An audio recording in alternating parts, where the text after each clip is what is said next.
I had an opportunity to visit a beautiful countryside in North Carolina to have a chance to sit with the Deidre Kolb, who is the co-founder of Poplar Creek Tiny Home Village in North Carolina.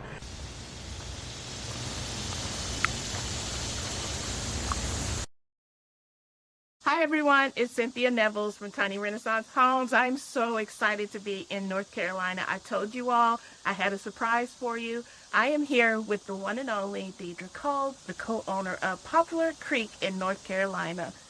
I'm so happy to be here with you. Thank you for making the trip. I'm happy you're here too. I am very, very happy to make the trip. I've been wanting to come here for a long time since you started when I saw it on Instagram. Yeah. You do a fantastic job, by the way. Thank you. Oh, girl, I'll be trying. We all do. You know, the things that we take the longest on doesn't get traction, but the accidental things That's right. go viral. That's right. Make it make sense. Make it make sense. So, Deidre, tell me about this community. Yeah, so this community, Poplar Creek Tiny Home Village, was born out of a vision that I had to do something radically different with my life. Yeah.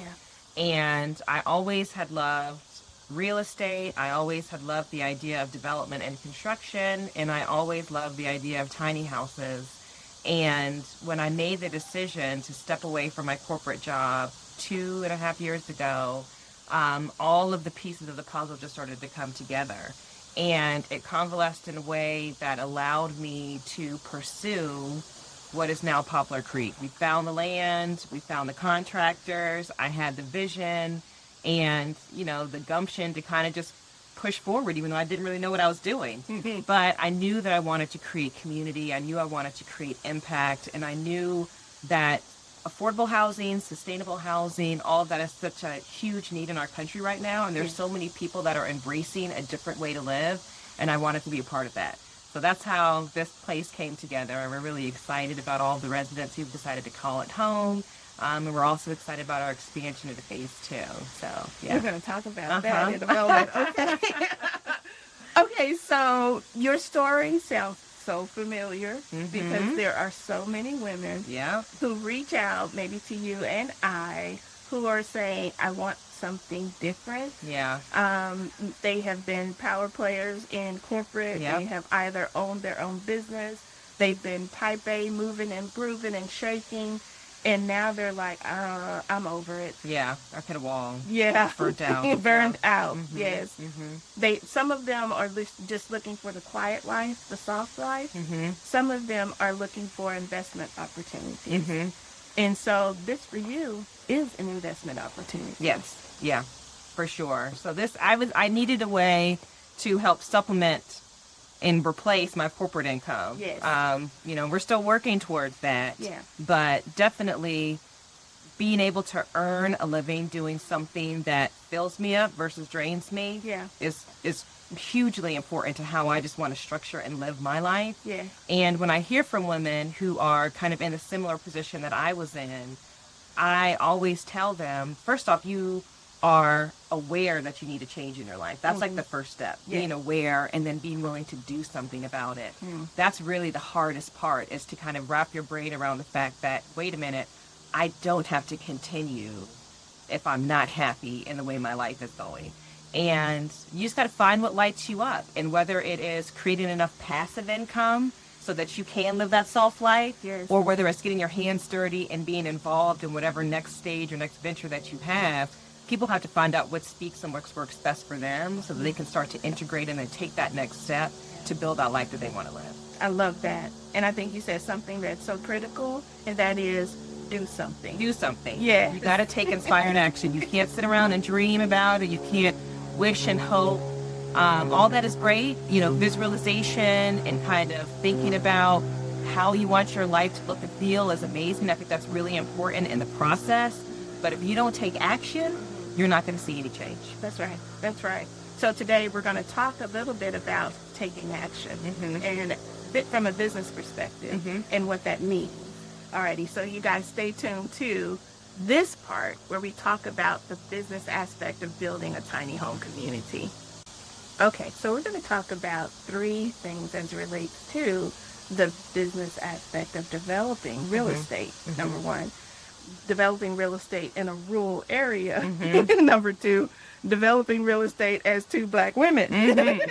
in real estate in a rural area. Mm-hmm. Yeah. Alrighty, so the first things first, let's talk about the land. Yes. So I bought two properties in rural areas on purpose, intentional, Mm-hmm. because for me, the cost was low Yeah. and lower, and the ability to build infrastructure in what I wanted to build was a little bit easier. Mm-hmm. Not perfect, but a little bit easier than doing it in the city. Yeah. Is that Sure. the same for you? Absolutely. Okay. So, I'm based in Charlotte. There's not land to do something like this in Charlotte, right? True. Right. The other thing is finding a municipality, a city, or a county that will buy into your vision Yeah. and that will support it. Unfortunately, we're not there yet in Mecklenburg County and, in the city of Charlotte, but more and more counties, I think, are buying into the concept of we're going to have to do something different if we want to have a different result. Agreed. And so here in Rutherford County, they were very welcoming to the idea of putting in a tiny home village. This actually used to be a mobile home park that was kind of run down and defunct and, had just not been optimized for many, many years. And so when we approached them with the idea, I was fingers crossed, hopefully, I didn't have to do a whole bunch of education up front. Mm-hmm. They were really open to the idea. So that was another reason why this piece of property really worked for us, because we were trying to remove as many barriers as we could in order to get this thing going, especially because it was our first development. Mhm. So finding folks who were able to embrace the concept just made everything so much easier. Love that. Love that. Not everyone has the same experience because of lack of knowledge and education Mhm. of folks who are in government, who may feel that it will become a rundown R&B type of park Yeah. situation. Mhm. Mhm. And so with that, we have to be very clear in what our plan is. Yep. And also make sure in our numbers that we are including maintenance, repair, Exactly. upkeep, and so forth, so that it doesn't become that. And we had to build all of that into the budget. Yeah. Right? Because the grounds maintenance. I mean, people want to be proud of where they live. They want to have a sense of pride over the place that they call home. And Yeah. so making sure that we're keeping up the amenities, making sure we're keeping up the grounds, like all of those are little expenses that you have in your overall budget that you have to plan and you have to account for. And also it helps to create your brand and helps to kind of make it a place that people recognize, oh, this is a nice community. This is a place where I want to live and where I want to call home. And so all of that's really important. It's very important. So let's talk about, first finding the land. So I do a lot of driving around the country and a lot of driving around Texas and just looking and observing and seeing what would work. And I did that for 2 years in my RV as my daughter and I were just traveling around in our RV. And I decided no urban development, rural development, but looking at the land and all the trees and the brush and the grass that's higher than you, like some people would be so afraid of that. And I had to come to grips with, if I'm going to be able to buy something that I can afford, I'm going to have to face the brush, essentially. Yeah. And that was difficult. So what about you? Because this was already an RV. What condition was it in? So it was run down and hadn't really been maintained at all for several years. I think there was only one mobile home park or one mobile home that was here on the property, and so it just had not been well maintained. And so fortunately, we had some of the infrastructure that we needed to kind of create what you see now, but we definitely didn't have all of it. But you do kind of have to have a vision, right? And some people are better at kind of creating that vision, and other people maybe need a little help. And so at any step in the process, no matter what you're doing in real estate, what you're doing in business, find what you're good at, your zone of genius, and then where you may need a little help, find somebody else who can help you. Like find experts in your field, find contractors or other people who have done it before you have, and you can kind of help to borrow some of that knowledge and expertise for them.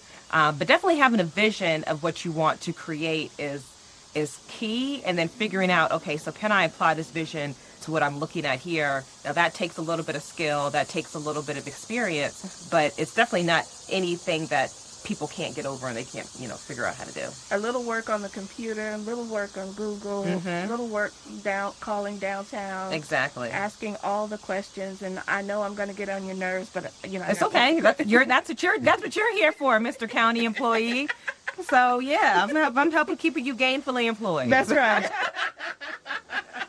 Yeah, I'm the queen of ask all the questions. Yes. You have to. You can't be any shame in it. Like if you don't know, you don't ask. You know, and the devil is in the details. And I have learned so much, but there's still so much more that I have to learn. And I don't put the pressure on myself to know it all. Yeah. Because I'll never know it all. None of us will. Like we're always on this constant journey of learning and exploration and building up the skills that we need to do whatever it is that we want to do in life. And that's just a part of the process. And you just have to be very comfortable with asking the question that you may think is a dumb question, but if it's a question that you have, I'd rather have the answer to it than sit around and not and make a mistake because I didn't feel comfortable asking. I agree with that. Same here. So I'm not ashamed to ask questions. That's right. Okay, so looking at land, we knew that we wanted to have land that we could afford. I particularly used a wholesaler to find the land and to buy the land through. I negotiated like a boss and got a really great price on both of them through 2 different wholesalers. And so I was able to save a lot of money on land that originally I thought did not have all of the infrastructure. So I had to incorporate in the budget money to bring the utilities and the water and septic too. Yep. But 6 months later, realized on both properties that I already had utilities. Oh, that's like a gift from God. That's who did the dance was me. Yes. That's amazing. Yes. One of them had water. Didn't know it because there was an old house. Maybe that house is 100 years old. Way in the back. And it had water, but we didn't know because the meter was hidden. And so all they had to do was come out and update it for free. Oh, yeah. Who loved that? Yes. Yeah. So now both have utility and water. Yeah. Didn't cost me very much at all. The water on the first property was about, my memory serves me, $1,400. Oh, gosh, yeah. I was thinking way more. So I saved money there on the line items, right? And then septic, get this, and then you tell me about this. I got a quote first for $40,000 for a septic tank on 1.62 acre, but then my second and third was $13,000. Right, raised eyebrow. Yeah. It's those little bitty things that we discover you have to get multiple quotes. You got to talk to multiple people. Yeah. Tell me about that. Yeah, I mean, finding the right contractors really can make or break any project, and especially when you're just first getting started. You do have to talk to a lot of people. Unfortunately, there are people out there that will take advantage of you, especially if you're a Black woman and, they think that you don't know anything. Yeah. But then there's also a lot of people that will be honest and very helpful. And we were really fortunate because one of the first contractors that we found for this project who did some of the grading work for us, he was based in the area and had a lot of connections in the area. And through him, we were able to meet some of the other contractors that we eventually invited on. So that was really, really helpful. We had a well on the property, but we had access to city. And so we wanted to bring in a main water line. And trick of the trade, work with the utility companies and see how you can share in that construction cost. Okay. Because rather than paying to bring in that main water line, what we did was we said, okay, utility company, if you bring in this water line, I'll bring you 10 customers. And so they agreed. So they paid for all of the construction to bring in the main water line. We still had to pay all of the tap fees. But that was $20,000, $30,000 savings because, we asked the question. Wow. And it's the same with the electrical that got brought on site. It's like, hey, we're going to have new customers to bring on site. So how can you work with us in order to bring our upfront costs down? Because at the end of the day, you're going to have regular customers every single month that are paying you a utility bill.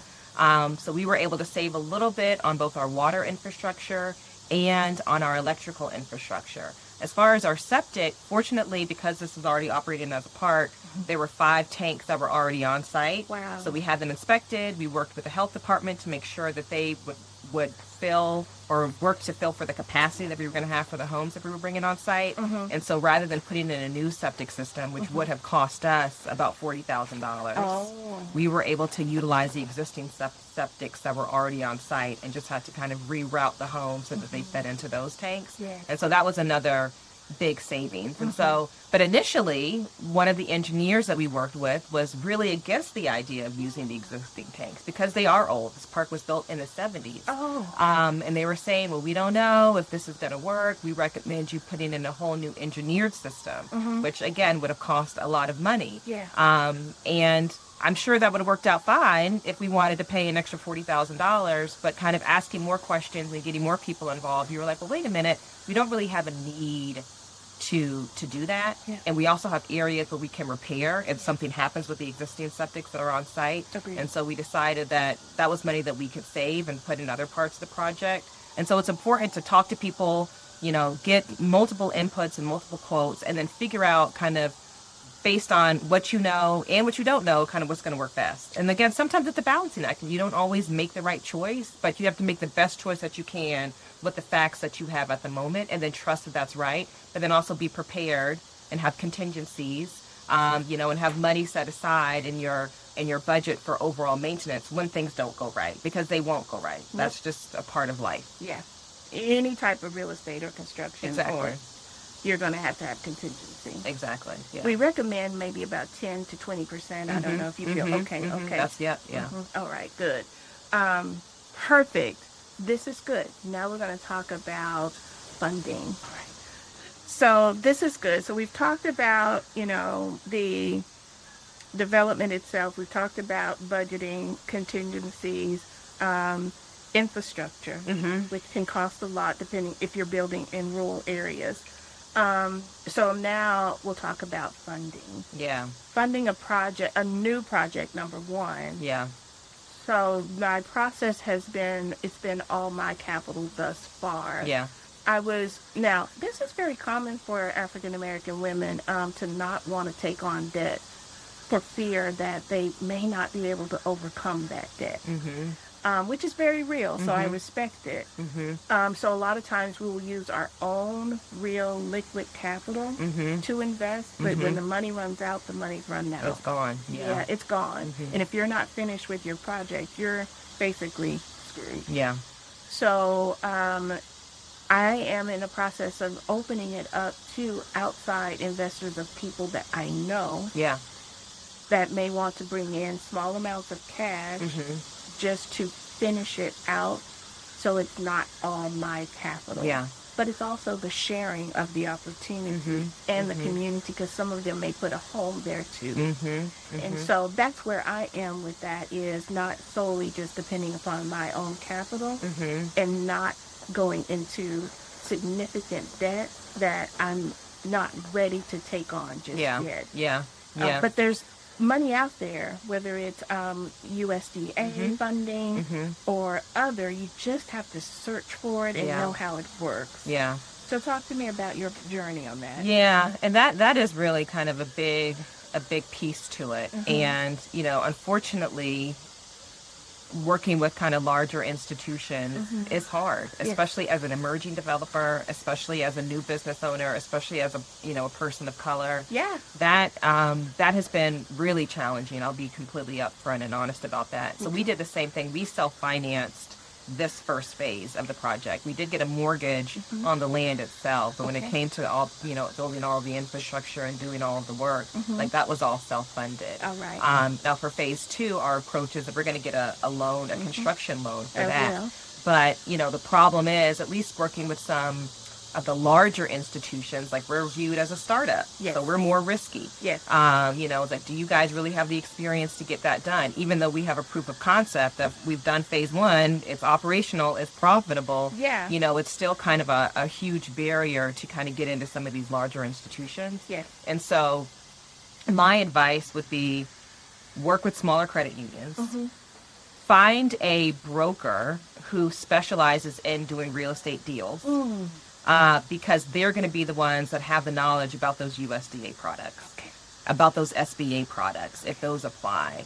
They have the connections that they can get that you may not have yourself, at least that I know that I don't have. That's true. And so finding, again, an advocate and someone who's got experience in doing that work is been tremendously helpful in getting funding for the phase 2 of this project. But you still have to be prepared to have some skin in the game, right? You can't expect to kind of do a project of this size and of this nature without putting in any of your own money, or like you said, having some other private investors that can kind of come along with you. And so it's a balance.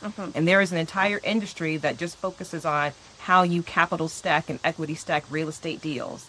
And so it is definitely, I'm still on that learning curve. And again, that goes back to how can you find people in your corner that you can go to for questions, whether it's just a mentorship relationship or whether it's a formal engagement, so that they can help you ask the questions that you don't know yet to ask. But be prepared to figure out kind of what your costs are going to be, understand kind of what a lender may expect from your capital contribution and what you need to have in, and then figure out how best to get that. Whether it's bringing in, friends and family as investors, whether it's doing other type of crowdsourcing, that is kind of a constant struggle. And honestly, I think some of the rules right now around real estate development are kind of built to keep people out.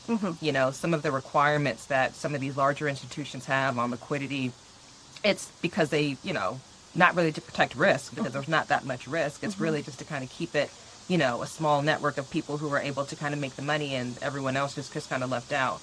And so you have to be creative, and you have to be willing, again, to ask the questions, find the people that can help educate you and to help support you, and then just don't take no for an answer. Like, we went to several banks, on this model and said, hey, look what we have here. This is a model. It works. It's profitable, and we want to do the same thing. And they're like, oh, well, we don't really understand it, or that doesn't fit squarely into, our risk model. But you got to keep talking to people, and you got to keep asking, and just don't take no for an answer. And ultimately, you'll kind of get all the pieces of the puzzle that will start to come together.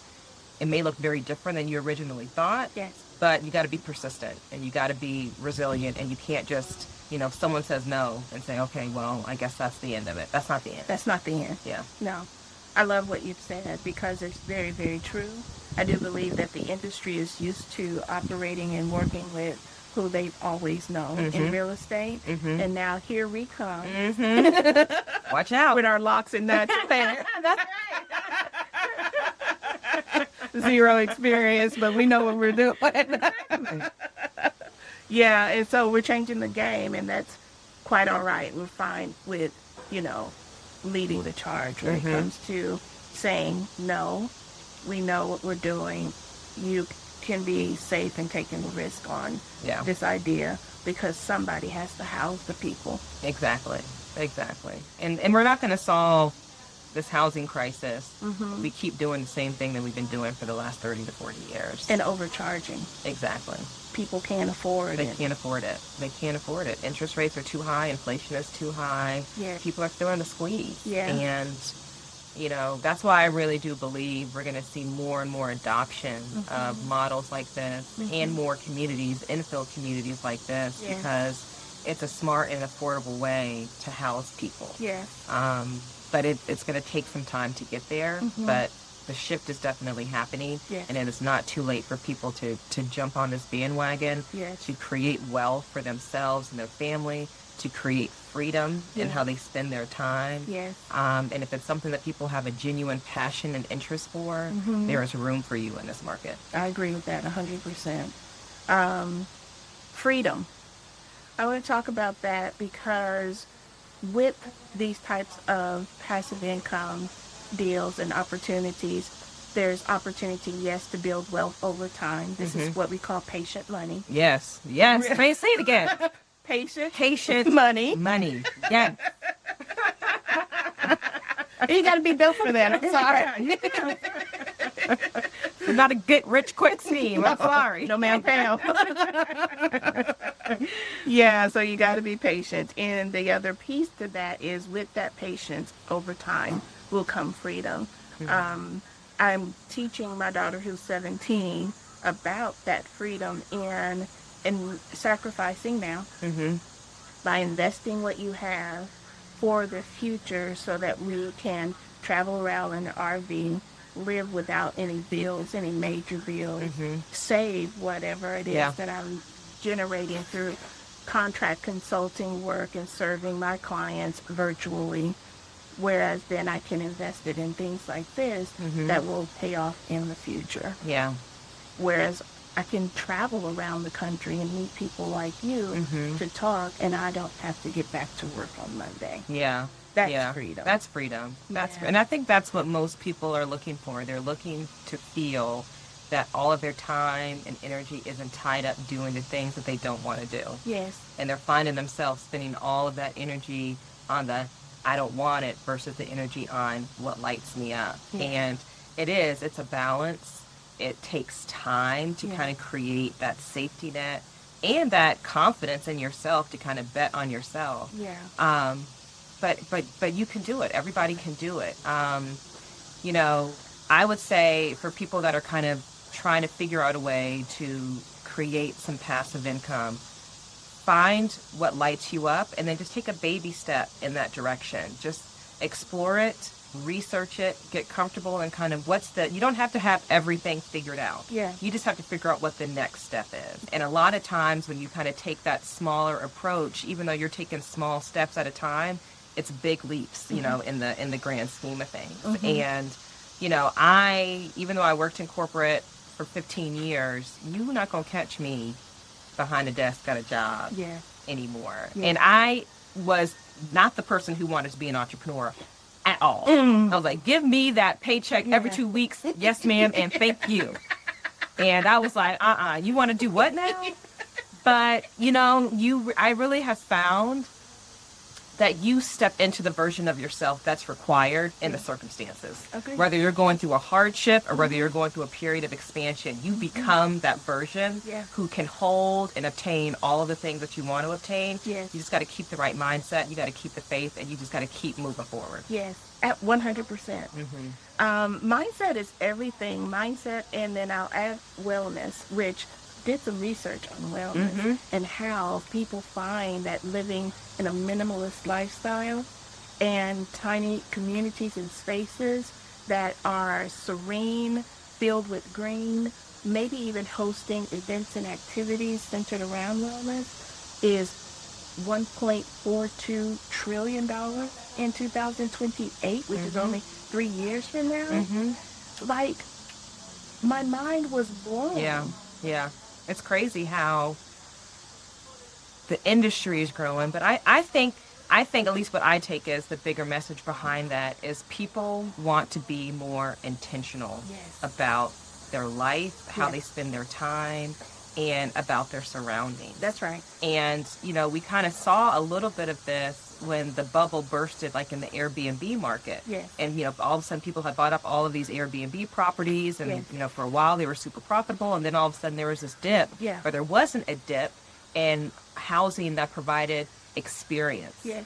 That provided some intentional aspect of it. And I Yes. think wellness, that is a huge market. Yes. That is still, again, so much potential because people are looking for intentionality. People are looking to get a break from the hustle and bustle of their regular life. That's right. And luckily for folks who go minimalist and who live tiny, they get a taste of that all the time. Yeah. But I think the fact that we're seeing more and more people who maybe aren't yet ready to make that step to live tiny full time, Yeah. they're seeking out these opportunities because they're seeing, wait a minute, there's a new and different way to live Yeah. that is maybe even better than the way I've been living.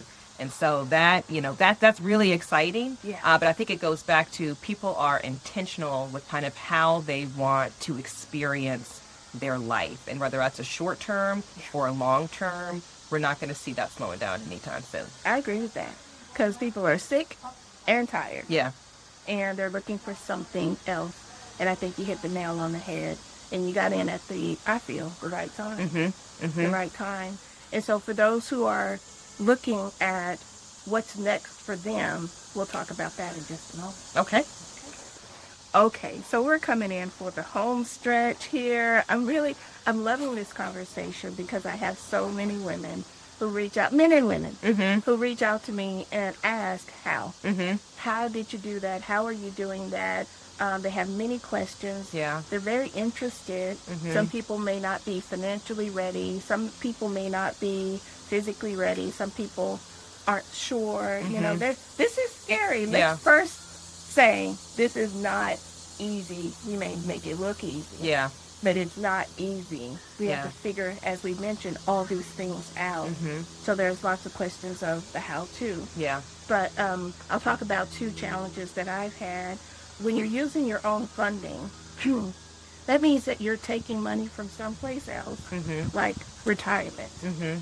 You take your money from retirement that you may need in 20 years, investing it in an area that you hope will balloon faster than a 401k. Yeah. Let's just be real about that. Yeah. Right? So we're taking real risks. Mm-hmm. That's what entrepreneurship is. Yeah. At the same time, we're also dealing in a space that wasn't designed for us, so to speak. Yeah. And so learning construction, infrastructure, the language of building, working with tiny home builders, or working with customers, getting people attracted to the space that you're building. That's a whole marketing effort. And if you're not a marketer, you just do the best that you can. So there's so many challenges in this space. Talk about those that you may have. Yeah, I mean, you're right. It's being afraid of the unknown, being worried if it doesn't work out, worried about losing money. That again, I'm not an independently wealthy person, right. And so I have to be mindful of the money that I am investing. But it's just that it's an investment, yes. Right? It's a belief in something that I think can succeed, and something that I am willing to do what it takes to make sure that happens. And so it does, again, it takes a mindset of someone who is understanding that you're stepping into something new and something different. But something new and something different doesn't mean that it's bad. It often means that there's a lot of opportunity there for growth, but also financial, payoff. So I've had to learn pretty much everything, from social media and marketing. I was a lawyer. You want me to read a contract? You want me to negotiate some terms? Yes. I can do it all day. All day I can do that. You want me to create a website? Yeah. You want me to have a social media presence? You want me to figure out how to background check, residents? You want me to manage a construction project? Yeah. It's a lot of skills that you kind of have to build up, but there's resources out there. Yeah. There's people out there. Yeah. And again, you got to have the belief in yourself that you can pull off the vision that you have, and you just got to be consistent with it. Yeah. But the other thing is, the hardest part is getting started. Yes. That's the hardest part. And then once you get started, it's not going to be perfect. Yes. You're not going to hit it out the park every single time. Yes. But you start to build that confidence. And then once you build that, because competence creates confidence. So the more you do it, the more you have the competence that you can do it, and the more confidence that you have that it's going to work out. Yeah. And so you have to be smart about it. Yeah. We don't want to encourage people to take risky investments that, could potentially have devastating consequences. Agreed. So that's why so much of your time has to be spent in due diligence and kind of doing a lot of the front end work, so that you feel comfortable kind of taking that next step. And, it's everyone has different thresholds, but find that sweet spot that works for you. And not everyone's first project is going to be a huge development like this. That's right. It could be building an ADU in your backyard. Yes. Right? And that's creating affordable housing for somebody, as well as increasing your property value. It could be buying an investment property, in your city or in your town that you feel comfortable that you can manage. There's a lot of different entry points into real estate as an investment. And as a generator of income and wealth. And so you don't have to bite off the elephant in one big bite. I mean, you can, and if you are well capitalized and got the skills and the support to do it, please go for it. But there's lots of different avenues and entry points into real estate. And there's so many ways to kind of get your feet wet, and again, get that confidence that you know what you're doing, so that you can then take on another project that's a little bigger, and the next one's going to be a little bigger. And next thing you know, you've got a portfolio that is paying you income. You're in your RV, you traveling around, visiting all the places you want to visit. Yeah. Living the life you want to live. Yeah. And it's an amazing feeling. It's an amazing feeling to build that for yourself and not being reliant on anyone else to give it to you. I agree with that. All of that. All of that. I love the fact that you brought up that there are different entry points, and so excellent, so that folks can know you don't have to start with a community like this or larger.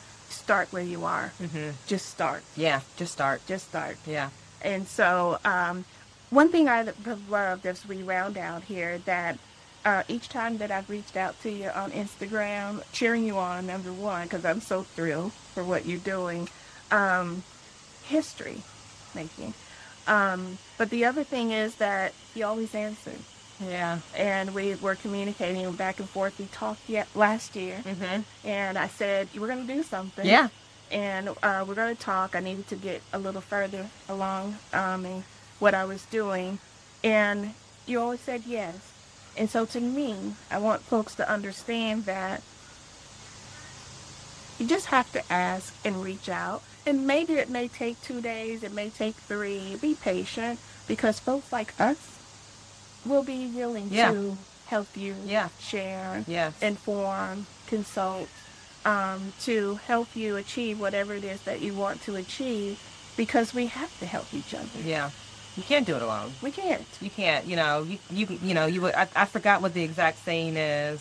Like you can do it alone, but if you do it together, you go so much further. Agreed. I'm paraphrasing. I don't know exactly what the wording is, Yeah. but it does take people that can support you on the journey, emotionally, mentally, not just financially, not just from a subject matter expertise, but people who just won't be there to support you and see you win. Mm-hmm. That's really important. And, I am so sure that there are women out there that just have so much untapped potential. Yes. Black women are the most educated demographic in the country. That's right. We are, breaking barriers, getting paid, living the life. We are capable of so much. Yeah.